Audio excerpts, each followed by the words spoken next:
Hey, I'm here with Matt Latham of US Tree Care, and we're going to talk chainsaws for a minute. And Matt, I got to admit something to you. Okay. I was down at the deer lease a few weeks ago, and I was using a pole chainsaw to cut some branches. You know, got to get the shooting lanes going just right. That's right. Dropped it down into the dirt with the sucker spinning. I know I screwed that chain up good. Yeah, absolutely. Dirt's the fastest way you can dull a chainsaw out. And you know, that brings me to a good point. You know, I think it was Lincoln or Edison or one of those smart guys. They said, you know, give me 5 hours to cut down a cherry tree, and I'll spend the first 4 sharpening my axe.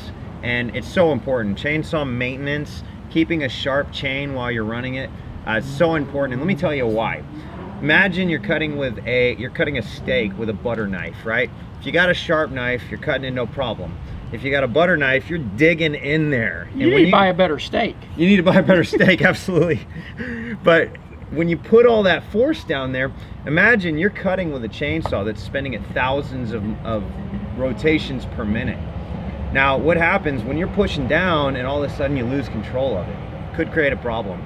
So let's talk about how to properly file a chainsaw to make sure it's sharp while you're cutting. So first of all, you want to get one of these round files. They're sometimes called rat tail files, but they make them specific to the size of your chain.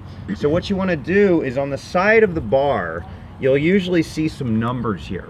Now, I'm not going to go over the exact details, but make sure when you get the file that matches the size of the number. And you can ask your local dealer to make sure to match you up with the right file. So you take your rat tail file, and we're going to have to file each and every one of these chains. Now, first and foremost, I'm big on safety. I like coming home at the end of the day, not to the hospital, and you want to do the same, right? So we want to make sure we got gloves on, because if you slip, you could have problems when you're filing against a knife, right? So we got our gloves on, we got our rat tail file. Now what we're going to do is we're going to look down on the top of the chain, the chain that we're filing, the tooth that we're filing. And there's actually, it's hard to see on camera, but if you look on your own chain, you're going to see a couple of lines that go kind of at a diagonal angle. And what those are is that's the angle that you want to file at. So what we're going to do, exactly, right there. Those little hash type little hash marks. Yeah, they're like little hyphens on the I've seen those before, and I always thought it was just some type where I hit something and wore my blade funny or something. Man, I got into something that really screwed that blade up. Look at all these nicks. That's right. Yeah, some smart people figured out, hey, you know, maybe we should do something to tell people how to guide it, right? But we don't talk about that. But it's very important. You want to get that angle right. So what I'm going to do is I'm going to make sure I got the right angle, and I'm going to start at the top of the file, and I'm going to make sure I've got control of the saw and I've got control of the file. I'm very simply going to push forward. Now, when you push forward, I like to actually rotate a little bit. Rotate it out away from you. And the reason I do this is because it takes all the little filings and it pushes them away from it. That way you're going to get a sharper edge on it. The sharper the saw, the safer it is. So we're going to take our rat tail file, and again, we're just going to come across it. You can kind of use your body to stabilize the chainsaw here. And we're just going to file it down. Now, we've got this little loop in front of it there. Yeah. And I know you're kind of hitting that once in a while. Is that going to hurt that any? It's not ideal to run across that. Now, personally, I do things a little bit different. Typically, what you're going to do is you're going to push it forward, and then you're actually going to pull it out and reset the file. The way I'm doing it, I'm actually pushing it away from the tooth and pulling it back. So push it in, remove it, push it forward, remove it, pull it back, push it forward, remove it, pull it back. And again, it's kind of hard to see on camera. I'm kind of realizing why I take my blades in and have them sharpened somewhere. It can be a pain. I consider this an art form personally. It is. I like to game to me to get it as sharp as I possibly can. But what you'll do is you know it's going to be ready when you feel the chain, feel the corner of the top of the edge. You're gonna feel it pick at your skin. Now, obviously, don't push too hard. Just like doing a sharpening a knife. Exactly. You're gonna feel that. Oh yeah, I do feel that difference. Right. Okay. And that's gonna give you a nice sharp chain.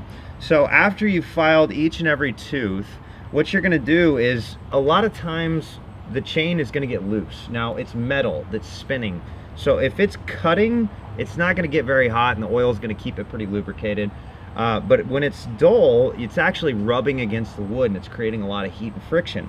And believe it or not, that little amount of friction could cause the chain to expand, and you'll get this syndrome where you can kind of see how it's hanging down a little bit. So what we're gonna do is, after we've filed the saw and we've got everything ready to rock and roll, we're actually gonna make sure this is the right depth, the right tightness. So what we'll do, and again, you can get, it's called a scrinch, a chainsaw wrench, right? That's kind of the layman's term we use for it. Chainsaw tool. And what you're gonna do is typically you've got a couple different little nuts here. So we're very simply going to take these, and you wanna make sure the brake is off when you loosen this. We're gonna take these and just loosen them just enough to be able to move the chain. There we go. So we're just gonna loosen it up just a little bit. Why do you want the brake off? You want the brake off because otherwise it's going to hold onto the chain, and even though we tighten it, you're not gonna notice a difference. Gotcha. Because it's holding everything in place.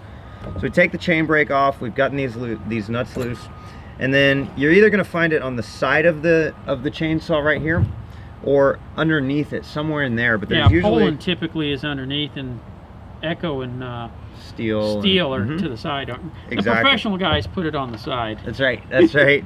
So this is a chain tensioner, and what it does is it basically moves the bar forward and backward, and that tightens the chain up. So what we're gonna do is we're gonna see how it's kind of loose. You can pull it off pretty easily. You know, a lot of times it'll even be just completely hanging down, just like that. So what we're gonna do is turn it to the right, righty-tighty, lefty-loosey. There we go.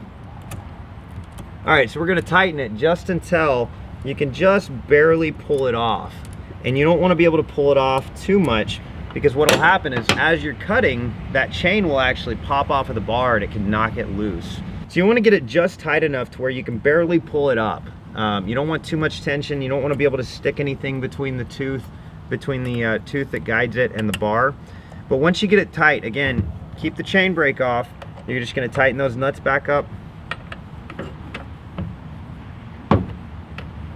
Just like that. You wanna get them good and tight, because these machines vibrate a lot. Yes. And a lot of times they'll vibrate off, and you don't want the whole thing falling off and the chain to come off that way either. So that's pretty much it. Make sure you've got a sharp chain anytime you're using a chainsaw. Now, you briefly touched on oil. Oil, yes. So oil is really important. Again, oil, think of a car. As the engine's turning, the oil is coming in and cooling it off, keeping it lubricated. Now this is spinning very, very fast. You want to make sure you get plenty of chain and bar oil in there. And we've usually got like a little reservoir here. And the way you could tell, there's a couple ways you can tell which one's gas and which one's oil. The gas is always going to be far away from the muffler, because the muffler gets hot. You don't want hot combustible fluid next to a hot muffler, right? So this is going to be our bar oil. But again, you can take this little chainsaw wrench, pop the oil off, and you want to make sure to fill that. Don't fill it too much, because a lot of times you'll put the cap back on and it'll spill over. Yep. You want to go just below where it just spills over and drains down on the bar anyways. I'm just lubrication. There you go, extra lubrication. Fill it up with some good clean oil specifically designed for chainsaws. In a pinch you can use motor oil, but it's not ideal. Yeah. Make sure you use the stuff that's designed for it. Very simply tighten that back on, and there's a little pump in there that's going to keep the oil flowing onto the chain to make sure it's lubricated the whole time you're cutting. You know, some chainsaws actually have a button that you have to pump it. Do they really? To keep, again, we're talking the cheaper ones, right, but in order to put the oil out. No kidding. And really, if you're going to buy a chainsaw, look for the ones that run the self, the self lubrication, because it really makes a huge difference on maintaining that blade. Because as you're cutting wood, you're going to forget to pump the... Absolutely, and I've run chainsaws without oil for long extended periods of time. Oops. And what actually happened is, because this gets so hot, first of all, the chain's going to get loose really fast, right? So chain gets loose, but the other thing is it actually starts to warp the bar. I mean, it's getting that hot to where it'll fan out right here on the edges. Yep. And you got to replace it. You got to replace the bar. And then bars are not cheap. Chains are relatively cheap, but if you have to replace the bar, you're looking at 50 or 60 bucks pretty quick. Yeah. So I have to ask, I mean, the amount of time that you're going to put into sharpening this blade, how often do you've got to do that? Well, it depends.